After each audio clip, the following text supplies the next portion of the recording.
Welcome to The Explainer. Today, we're stepping entirely out of the frantic, high stakes, honestly wild courtroom atmosphere of Psalm 7.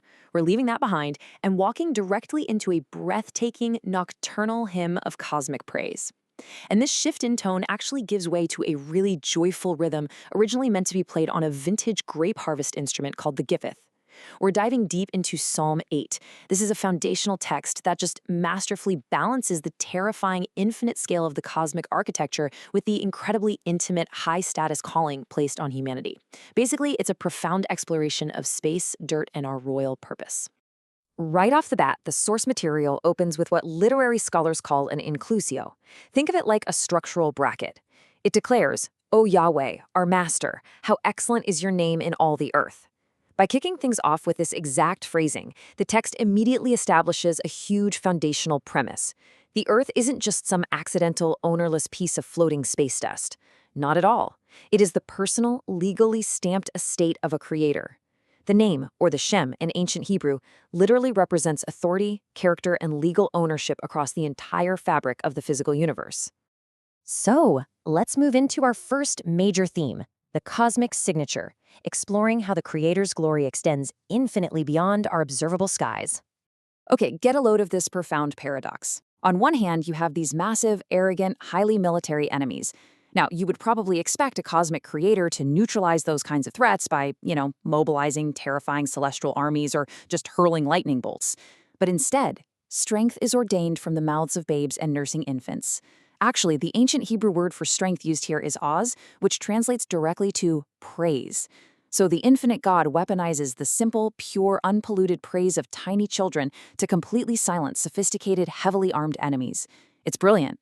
And it's exactly the concept Yashua famously quoted in the Gospel of Matthew when children were shouting in the temple courts. Which brings us from that striking paradox of power right into our next section, the existential crisis. Imagine for a second stepping outside into the dark Judean night alongside King David the shepherd. You're staring up at the sprawling canopy of the cosmos. It brilliantly illustrates this sudden, crushing sense of insignificance that hits us. Notice the deep irony the text points out here. Think about human monuments. Building them requires massive, heavy machinery, straining muscles, centuries of hard labor and sweat. But the massive galaxies, the moon, the billions of burning stars perfectly set in their exact mathematical orbits, they're described simply as the work of your fingers. Speaking the entire universe into existence required absolutely no more exertion from Yahweh than a master artist delicately adjusting a paintbrush. Staring into that kind of infinite expanse triggers a very specific reaction.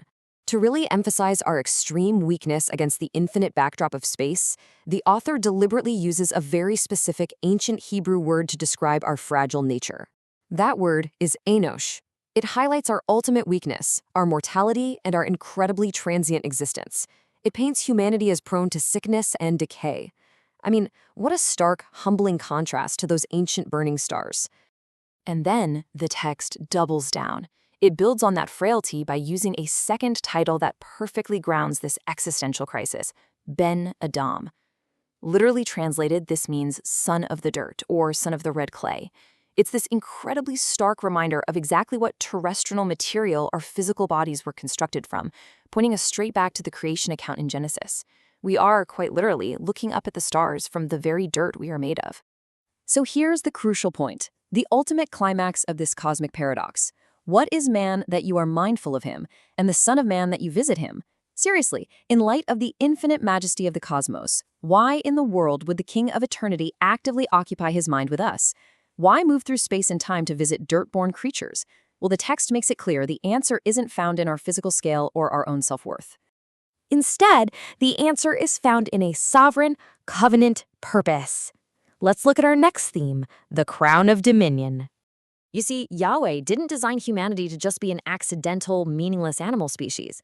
He took that red clay, breathed his very own breath of life into it, and placed humanity just a little lower than the divine, heavenly realm of the Elohim.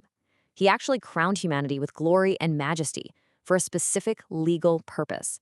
And that purpose is defined by the Hebrew word mashal. This means to rule, manage, and govern under authority as a vice-regent. Basically, we were crowned to be stewards of the earth.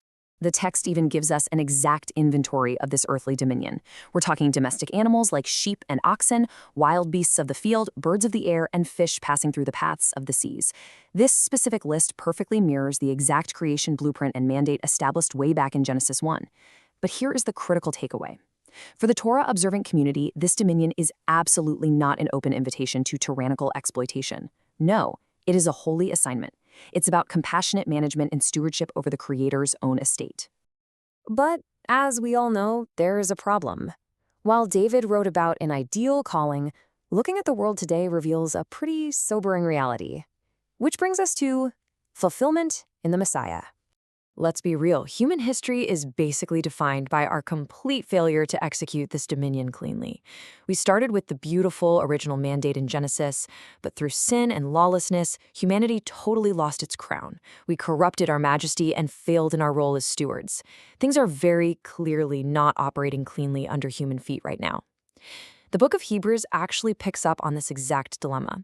It takes the theological concepts of Psalm 8 and applies them directly to the prophetic mission of the Messiah as the ultimate fulfillment of that broken mandate.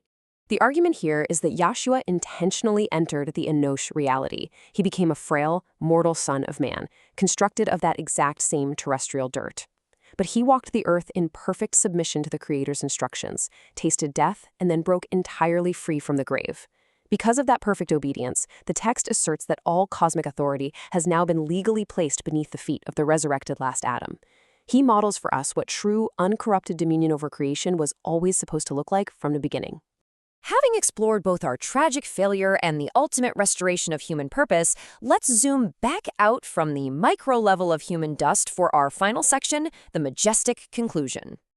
And look at that, we are right back where we began. This is verse 9, perfectly completing the literary ring of that inclusio we discussed earlier. It mirrors the exact opening. This structural choice is just brilliant because it demonstrates that after touring the staggering royal dignity of our human assignment and exploring the vast expanses of the stars, we are brought right back to the central focus of all reality. The creation mandate points directly back to the excellence of the Creator's name. So as we wrap up this explainer, I want to leave you with a provocative challenge straight from the text. When you step outside tonight and you look up at the night sky, confronted by the infinite scale of those ancient burning stars, how are you going to see yourself? Are you going to let your smallness translate into despair, feeling like you're just meaningless space dust? Or will you remember the profound message of Psalm 8? The Master of the universe is actively mindful of you. You are uniquely designed as a crowned steward of creation. Keep that in mind and walk uprightly in that incredibly high calling.